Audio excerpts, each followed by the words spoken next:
उस संदेश में प्रभु राम जी हनुमान जी को कहते हैं कि ये संदेश पढ़िए क्या है।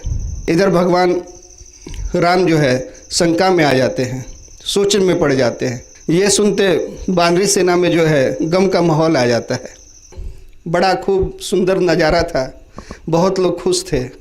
विभिन्न प्रकार के सब्जियां, रोटी, पूड़ी, पुआ, मालपुआ जो भी सब परोसा गया। जामवंत जी सोचते हैं कि ये तो बड़ा गंभीर विषय अब मेरे ही ऊपर डाल दिया गया है। हनुमान जी से जामवंत जी कहते हैं कि एक बार आप प्रयास करें, प्रभु राम से आप कहें, कहीं ऐसा ना हो कि आप मेरे ससुराल में कोई भी दामाद बचता है कि बेइज्जती ना हो, वो आप ना करा दें हमारा। कि मैंने रावण और मेघनाथ को नहीं छोड़ा, ये गुठली मेरे से कैसे छूट गया, अब यही उनसे गलती हो गया। कूद फान पूरा, खीर ऊपर, कटोरा, प्लेट ऊपर, पूड़ी इधर उधर, सब सन गए उसमें। एक युद्ध हुआ जो अधर्म पे धर्म का विजय था। मैं आज रामायण के एक प्रसंग पर कुछ बोलना चाहूँगा। रामायण हम लोग कई कारणों से जानते हैं। एक युद्ध हुआ जो अधर्म पे धर्म का विजय था।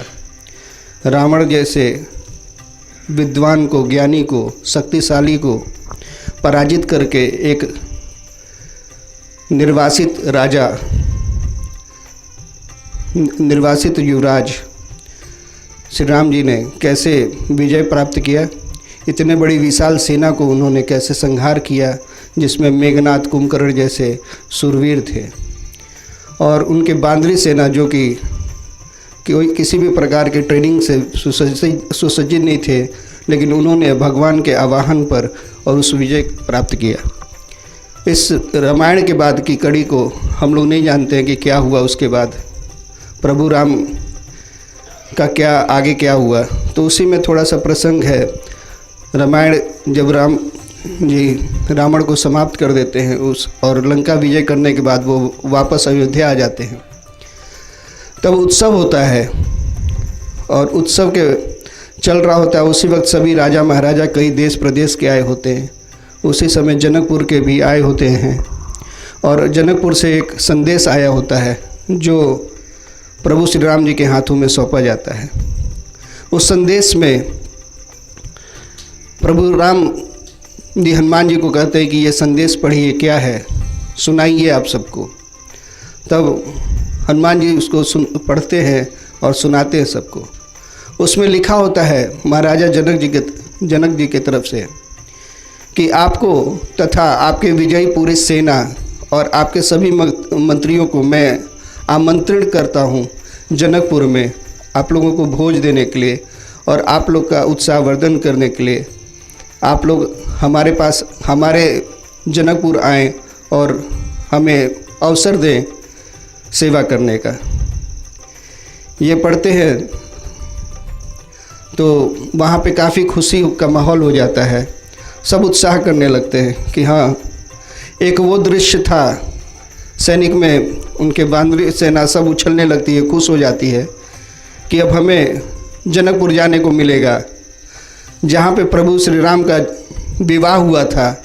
उस उत्सव के विषय में हमने बहुत सुना है, बहुत अच्छा विवाह था और ये अवसर हमें मिलेगा कि हम वहाँ जा सके और इतने बड़ी लड़ाई युद्ध करने के बाद वहाँ पे हम लोग जाएंगे और 56 प्रकार के भोग खाएंगे। इस तरह की इच्छाएं सबके अंदर आने लगती है। वहाँ जाएंगे, सेवा कराएंगे, मालपुआ खाएंगे, इस तरह की विचार आने लगते हैं। इधर भगवान राम जो है शंका में आ जाते हैं, सोचने में पड़ जाते हैं। तब जामवंत जी कहते हैं, पूछते हैं उनसे कि हे प्रभु क्या करना है बताएं। तो प्रभु राम कहते हैं कि हाँ, हम सब चलेंगे, लेकिन वरिष्ठ लोग चलेंगे। मैं चलूँगा, तीनों भाई चलेंगे, चारों बहुएं चलेंगी, गुरुजन चलेंगे, माताएं चलेंगी, मंत्रीगण चलेंगे, सेना के वरिष्ठ जन चलेंगे। पर ये जो सेना, बांदरी सेना है, ये नहीं जाएगी। ये करोड़ों में है, इनको यहीं रहने दिया जाए, सरयू नदी के किनारे ये रहें, हम लोग उधर से होके आएंगे। ये सुनते बांदरी सेना में जो है गम का माहौल आ जाता है। वो दुखी हो जाते हैं कि इतना अच्छा अवसर हम कैसे चूक सकते हैं, और वो दुखी हो जाते हैं। प्रभु श्री राम वहाँ से उठ के चले जाते हैं और बंदरी सेना परेशान हनुमान जी के पास, जामवंत जी के पास पहुँचती है और कहती है कि हनुमान जी, जब युद्ध करना था, जान देना था, तब प्रभु श्री राम के साथ हम लोग खड़े रहें।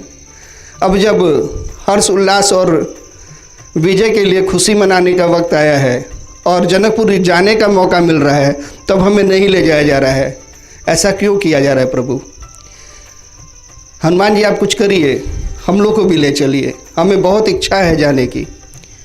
इस प्रकार काफ़ी मनाने के बाद हनुमान जी से जामवंत जी कहते हैं कि एक बार आप प्रयास करें, प्रभु राम से आप कहें। हनुमान जी का वही आदत है कि वो कभी राम जी के आगे, भगवान राम के आगे कुछ बोले नहीं हैं। उन्होंने जामवंत जी को कहा कि जामवंत जी, आप तो जानते हैं कि मैं सेवक हूँ और सेवक अपने आराध्य, अपने पूज्य के आगे कुछ कह नहीं सकता है। जो मुझे आदेश होता है मैं उतना ही करता हूँ, मैं उससे ज़्यादा कुछ नहीं करता, मैं अपनी बुद्धि नहीं लगाता। तो आप हम सब में श्रेष्ठ हैं, आप इन लोग की अर्जी उन तक क्यों नहीं पहुँचाते? आप जाएं, आप कहें। जामवंत जी सोचते हैं कि ये तो बड़ा गंभीर विषय है, मेरे ही ऊपर डाल दिया गया है। अब वो वहाँ से चल देते हैं और जाते हैं और प्रभु राम के आगे ये अर्जी रखते हैं कि बांदरी सेना जो है वो दुखी हो गई है, वो चाहती है कि हम लोग भी जनकपुर चलें।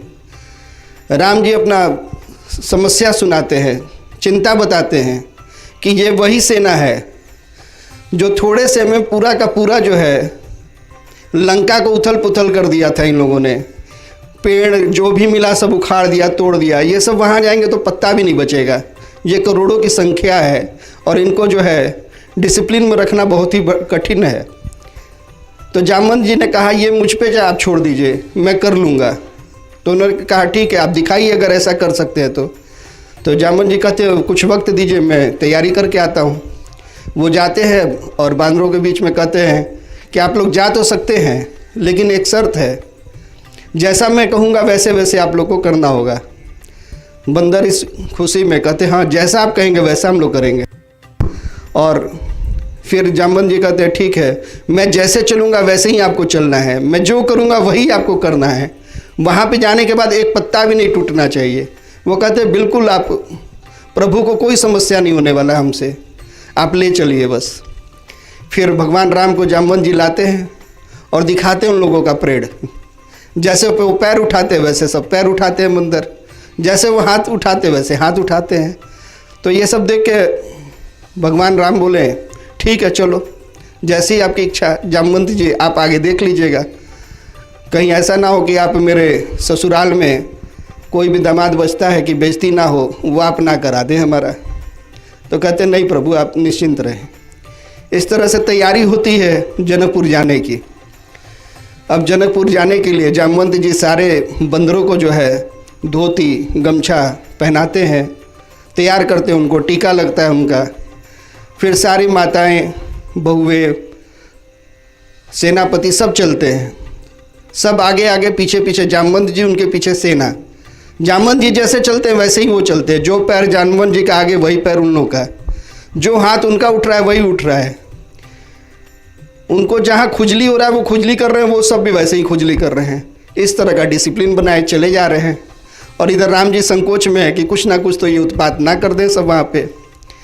वहाँ पहुँचते हैं लोग दरवाजे पे, तो जनकपुर के सारे लोग अतिथि का स्वागत में खड़े हैं और देखते हैं बड़ा शांति से सारे लोग आ रहे हैं और विशाल सेना करोड़ों की, बंदर भी हैं उसमें, और बिल्कुल शांति से वैसे ही आ रहे हैं।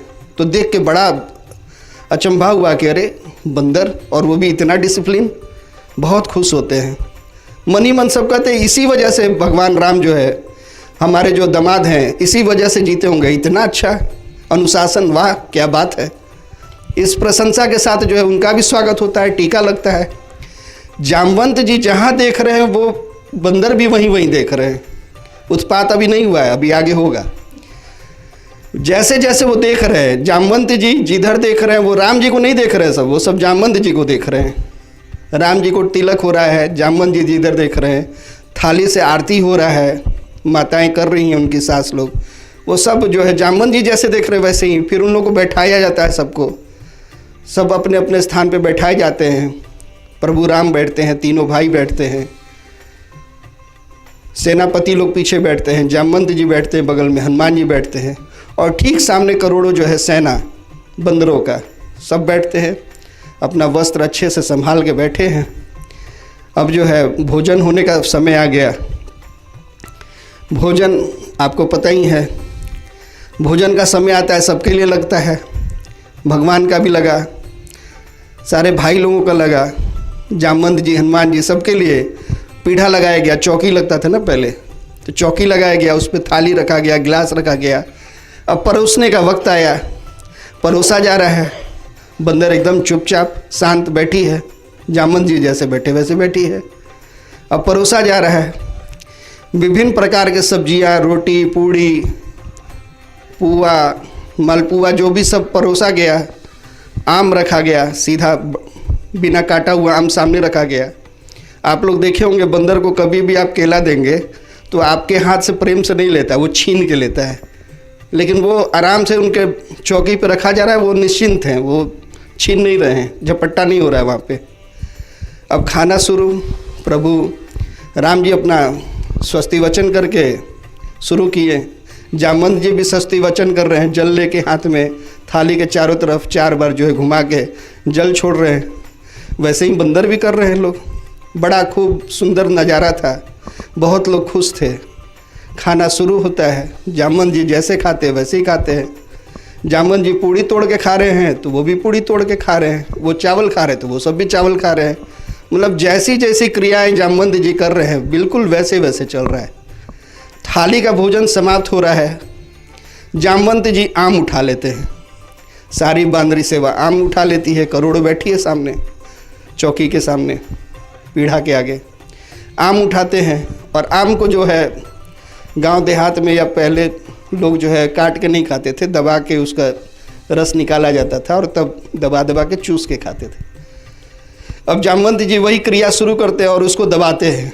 जैसे वो दबाते हैं उनका गुठली जो है आसमान में उड़ता है और वो आगे 2-3 फीट आगे जाके गिर जाता है। अब गिरने का क्रम होता है और वो अभी सोच रहे हैं कि मैंने रावण और मेघनाथ को नहीं छोड़ा, ये गुठली मेरे से कैसे छूट गया। अब यही उनसे गलती हो गया। अब वो गुठली के लिए जैसे लपके हैं तो कुछ बंदरों के हाथ से भी गुठली गिर गई थी, कुछ के हाथों से दबा और गुठली नहीं गिरा। तो उन लोगों को लगा कि ये करना जरूरी है, गुठली गिरना जरूरी है। तो वो गुठली दबाते हैं, आम को दबाते हैं और गुठली जो उछल उछल के गिर रहा है। अब सारे बंदर एक दूसरे के थाली के ऊपर इधर उधर कूद फान, पूरा खीर ऊपर, कटोरा, प्लेट ऊपर, पूड़ी इधर उधर, सब सन गए उसमें। और फिर जामवंत जी गुठली लेके जैसे देखते हैं कि ये तो पूरा हलचल हो चुका है, ये तो तूफान मचा चुके हैं। जैसे पुष्प का वर्षा हो रहा था वैसे तो थाली ये बरसा रहे ऊपर से। फिर वो शांति से बैठते हैं और शर्मिंदगी महसूस करते हैं।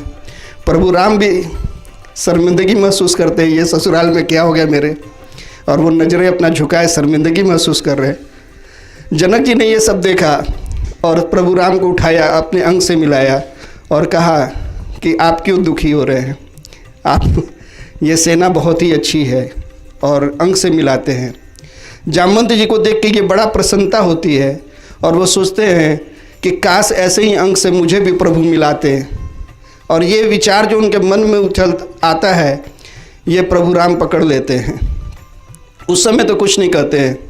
6 दिन बाद जब वहाँ से जाना होता है तब जामवंत जी के पास जाते हैं और उनसे कहते हैं, जामवंत जी, आपकी जो इच्छा उस समय हुई थी जब मैं अपने ससुर के गले लग रहा था, वो इच्छा आपको हो रही थी कि काश मैं आपको भी गले लगाता। तो ये मैं अवसर आपको प्रदान करता हूँ, लेकिन आपको 1 युग का इंतज़ार करना पड़ेगा। मैं आपकी पुत्री से विवाह करूँगा। और देखिए ये पुनर्जन्म भगवान राम कृष्ण के रूप में आते हैं और जामवंत जी की पुत्री जामवंती से उनका विवाह होता है। इसी प्रकार मैं अपने प्रसंग को समाप्त करता हूँ। बोलिए सिया रामचंद्र की जय, बोले सद्गुरुदेव की जय।